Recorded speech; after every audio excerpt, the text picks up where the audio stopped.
ఇవాళ మనము అద్దిరిపోయే రుచితో ఉండే పప్పు రసము విత్ చికెన్ చుక్క ఎలా తయారు చేసుకోవాలో చూద్దాం. దీనికోసం ముందుగా 1 కేజీ చికెన్ను శుభ్రంగా కడిగి పెట్టుకొని ఒక కడాయిలో 2 స్పూన్ల నూనె వేసి అందులో కడిగి పెట్టుకున్న చికెన్ను వేయాలి. ఇలా కడాయిలో వేసుకున్న చికెన్లో ఒక 1/2 స్పూన్ పసుపు, 1 స్పూన్ ఆఫ్ క్రిస్టల్ సాల్ట్ అంటే రాళ్ళ ఉప్పు వేసి స్టవ్ హై ఫ్లేమ్లో పెట్టుకొని బాగా కలపాలి. ఇప్పుడు ఈ చికెన్లోకి సన్నగా తరిగి పెట్టుకున్న పెద్ద సైజు ఉల్లిపాయ ముక్కలు, 1 స్పూన్ అల్లం వెల్లుల్లి పేస్ట్ వేసి బాగా కలిపి చికెన్ను ఉడికించుకోవాలి. ఇలా బాగా నీళ్లు ఇంకుకుపోయిన చికెన్లోకి 3 స్పూన్స్ ఆఫ్ ధనియాల పొడి, 1.5 స్పూన్ ఆఫ్ కారం పొడి వేసి బాగా కలుపుకోవాలి. ఇప్పుడు ఈ చికెన్ని స్టవ్ లో ఫ్లేమ్లో పెట్టి 5 నిమిషాల పాటు బాగా వేయించుకోవాలి. ఇలా 5 నిమిషాల పాటు బాగా వేయించుకున్న చికెన్ని స్టవ్ ఆపేసి ఒక గిన్నెలోకి తీసి పక్కన పెట్టుకోవాలి.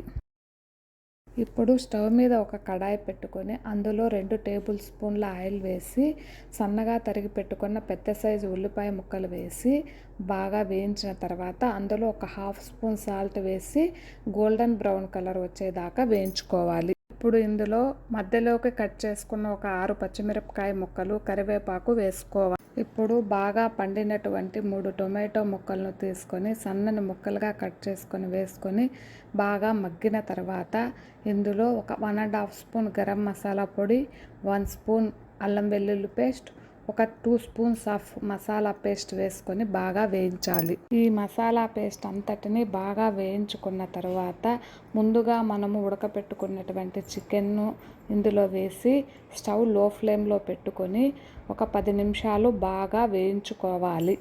వేయించిన చికెన్లోకి మనం ముందుగానే తరిగి పెట్టుకున్నటువంటి కొత్తిమీర, పుదీనా వేసి ఒక 2 నిమిషాలు వేయించుకుంటే అంతే, మన చికెన్ చుక్క. ఇప్పుడు మనము పప్పు రసం తయారు చేసుకోవడానికి చిన్న గ్లాస్తో సగం గ్లాస్ కందిపప్పును బాగా శుభ్రం చేసుకొని కుక్కర్లో పెట్టుకొని బాగా పండినటువంటి 4 టొమాటోలను పైన చిన్న ఘాట్లు పెట్టుకొని కుక్కర్లో వేసి ఒక గ్లాసు నీళ్లు పోసుకొని రెండింటిని స్టవ్ మీద పెట్టి ఒక 4 విజిల్లు వచ్చేదాకా ఉడకపెట్టుకోవాలి. ఇప్పుడు మనం రసం పొడి తయారు చేసుకోవడానికి ఒక మిక్సీ జార్ తీసుకొని అందులో ఒక 1/2 టీ స్పూన్ మిరియాలు, 1 టీ స్పూన్ జీలకర్ర, కొద్దిగా మెంతి, కొంచెం కారం పొడి, ఒక 1/2 టీ స్పూన్ ధనియాల పొడి, కొద్దిగా పసుపు పొడి, ఒక 15 వెల్లుల్లి రెబ్బలు తీసుకొని మిక్సీలో వేసుకొని బరకగా మిక్సీ పట్టుకొని ఒక ప్లేట్లోకి పక్కన తీసి ఉంచుకోవాలి.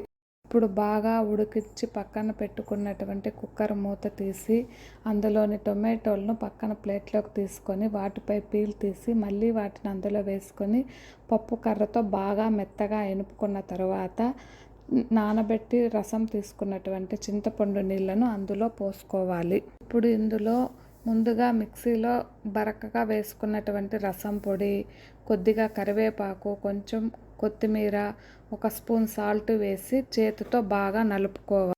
తరువాత పోపు కోసం ఒక చిన్న కడాయి పెట్టి అందులో 1 టీ స్పూన్ ఆయిల్ వేసి దాంట్లో కొంచెం ఆవాలు, కొద్దిగా జీలకర్ర, తుంచుకున్నటువంటి 4 ఎండుమిరపకాయలు, కొద్దిగా కరివేపాకు, కొంచెం ఇంగువ వేసి వేయించుకోవాలి. ఇప్పుడు ఈ పోపును తీసుకెళ్ళి అందులో వేసి గరిటెతో బాగా కలిపి స్టవ్ వెలిగించి ఈ కుక్కర్ని స్టవ్ మీద పెట్టి ఒక పొంగు వచ్చేదాకా మరిగిస్తే అంతే అండి, మన పప్పు రసం రెడీ.